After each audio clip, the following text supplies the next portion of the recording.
Dumating nga pala yung in-order ko mga birds, oh. Azula. Napakalayo pa ng pinanggalingan nito mga birds, galing pang Tarlac. First time ko to mga birds kasi kapag nagpadami ako ng mga alagang hayop, maganda daw to na source ng mga nutrients mga birds. At makakatipid tayo sa pakatuka ng ating mga alagang manok o mga alagang baboy, mga pakain. Kaya susubukan ko mga birds na magbuhay nitong Azula. Ilalagay ko siya dito mga birds muna sa balde na to. Ayon sa mga napanood ko mga birds, ang ginagamit nila na pataba ay mga dumi ng kalabaw. Pero wala kami nun. Ito na lang muna mga birds. Animal manure pa rin to mga birds. Pero ito naman ay sa manok.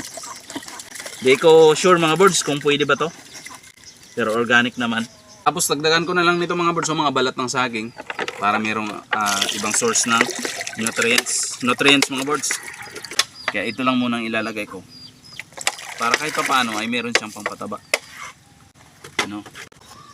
Napakabilis lang mga birds na dumating. Yan, sana mapadami natin to. Yan na natin. Yan, ganito pala to. Uy, may ano. Dami. Yan. Yung amoy niya ay parang may ano, may dumi ng kalabaw o baka. Yung amoy. Ubusin natin. For the first time, subukan natin magpadami. Nang sa ganun ay makatipid tayo sa mga pakain sa ating mga alagang hayop. At pwede rin daw ito mga birds gawing pataba sa mga tanim. Yan. Mga birds na naka-experience na po na mag-alaga ng Azula, ganito po ba ang tama mga birds na gawin para mapadami ito?